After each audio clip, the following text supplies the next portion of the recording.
All right, gonna pick up now on the homework where I left off. All right, number 6. So at noon, a ship is 170 kilometers west of ship A is 170 kilometers west of ship B. So I'm going to start here. New page. Okay, so here is ship B. Ship A is 170 kilometers west of ship B. Okay, drawing a picture here.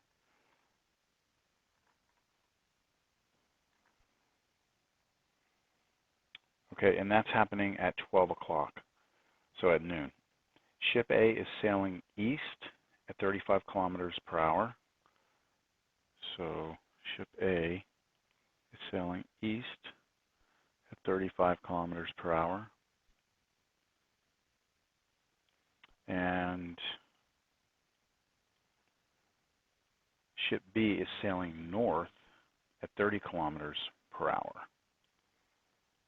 So this one is sailing north at 30 kilometers per hour. Yes. Oops. 30 kilometers per hour. So this one's going to start moving this direction. This one's going to start moving this direction. And remember, everything started at noon, 12 p.m. So let's read through the rest of this question. How fast is the distance between the ships changing at 4 p.m.? So question here, 4 p.m. I'm just writing all this information down. So imagine, if you would, that these ships start to move. As they start to move, this ship at some point in time will be here, this ship will be here, and the distance between them will be this right here, which we will call D. I want to know, okay, so I'm going to start writing some things I'm given, some things I want. I want to know, well, you know, I don't like using D when we're using differentials. I'll use capital D instead. So I want to know the rate at which D is changing with respect to time, and I want to know that at exactly 4 p.m. Now, let's think about this picture at the instant in time. Okay, so at the instant in time,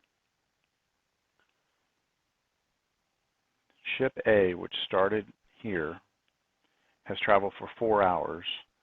And so remember, this was 170 kilometers.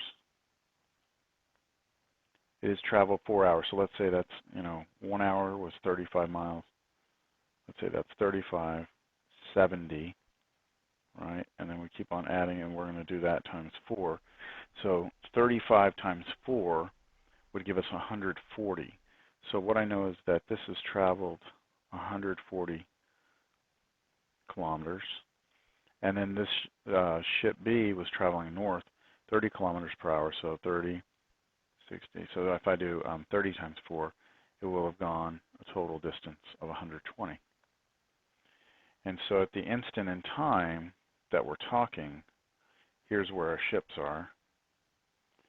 And the distance between them can be found pretty easily because, remember, we knew the entire distance here was 170.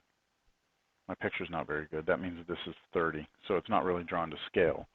But nevertheless, I do have a right triangle, and I know 2 of the sides, which means I should be able to get the hypotenuse.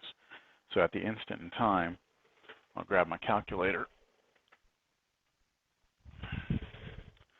At the instant in time we're talking about, I know that if I call this D, I know by the Pythagorean identity, 30 squared plus 120 squared should be equal to D squared. So we get on our handy-dandy calculators, and we figure out all this stuff,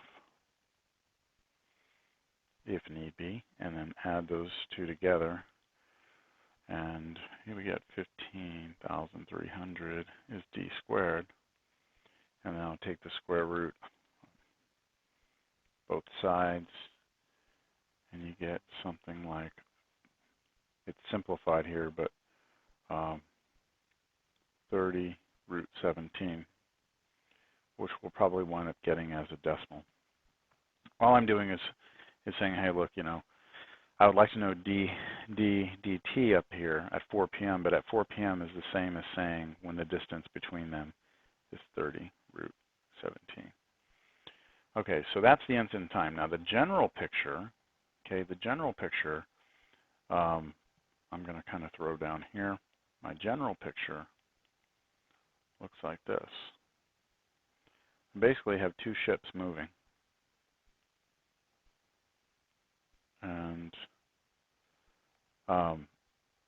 this one right here, if I call this distance from ship A to this right triangle to the corner there, if I just call this distance X, I call the distance from ship B to that corner there, call that Y, then what I know is that the distance between them, D, is changing because X is changing and Y is changing. So back in my gibbons up here, I know that X is changing at a rate of 35 kilometers per hour, so I can say 35. And I know my D, oh, and sorry, that should be negative 35 because it's getting smaller, X is getting smaller. And then dy dt will be 30 because Y is getting bigger. So what I need to do is find a relationship between X, Y, and capital D, and I'll go to my general picture for that, and you can see it right here. Again, the Pythagorean identity, X squared plus Y squared must equal D squared. Now if I differentiate this with respect to time, get 2x times dx dt plus 2y times dy dt must equal 2d times dd dt. And dddt, or dddt, is what I'm looking for. Dx dt I have, dy dt I have. I know d at the specific instant in time. I actually know what y and what x are at the instant in time. So I'm just going to plug everything in now. 2 times x at the instant in time is 30. Dx dt is negative 35. Y at the instant in time is 120. Dy dt was 30. And this equals 2 times 30 root 17 times dd dt.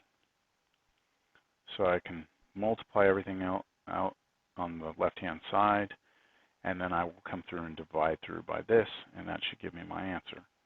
So let me do it all on my calculator here.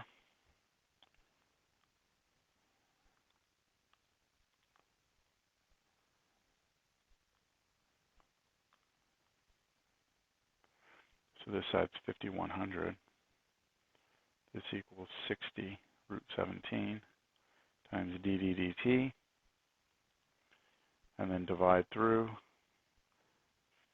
5100 over 60 root 17 equals dd dt.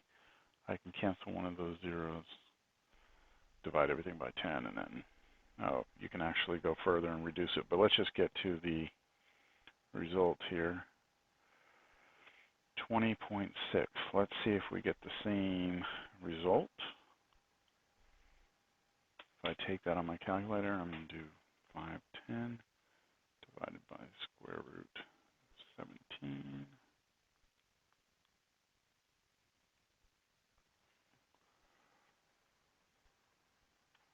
$123. Let's see here.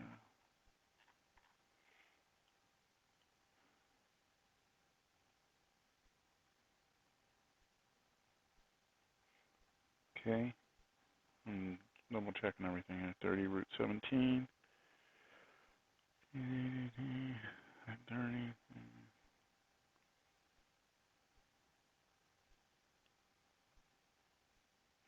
Something is up.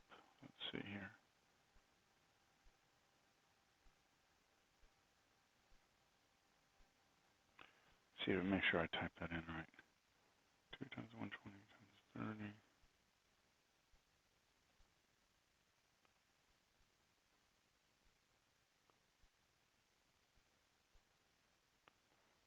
51,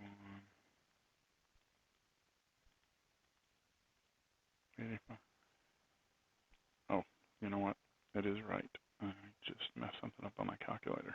So 20, let me see, 5100 divided, I forgot the 6 times root 17. And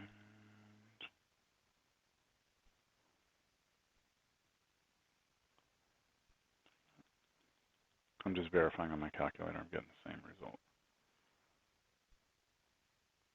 20.62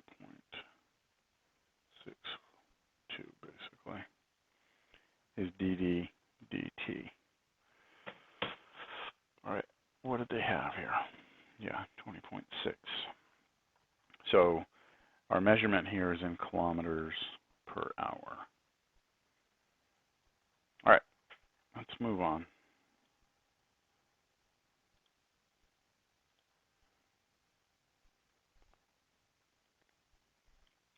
Number 7, a plane is flying horizontally at an altitude of 2 miles and a speed of 540 miles per hour. It passes directly over a radar station.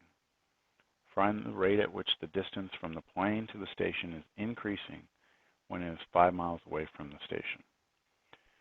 Okay, so here's what we've got in this problem. We have the ground. We have a radar station, which I will call R. We have a plane flying overhead. I'll call it P. And that plane is always 2 miles off the ground. So the distance from here to here is 2 miles. Now,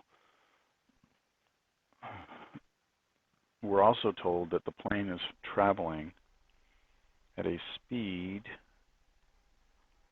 of 540 miles per hour, and it's flying horizontally. So I'm just going to put a little note here that it's going this way, 540 miles per hour.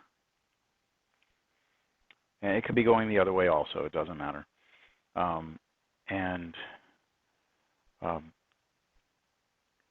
Because the plane is moving horizontally, what I'm going to do is I'm going to label some things on this picture, namely the one thing that we want, which is the rate at which the distance from the radar station to the plane is increasing. So that's this distance. I'll call it Z. 2 miles will always be 2 in the problem. But this side right here is actually also changing, okay, as the plane flies to the right. So I'm going to call that X. So, you know, if the plane flies and is over here now, then this triangle is like this, and then X has changed, right? It's gotten bigger. So the rate at which X is changing, okay, the rate at which this corner is moving is the same as the rate that the plane is moving. So that's 540 miles per hour.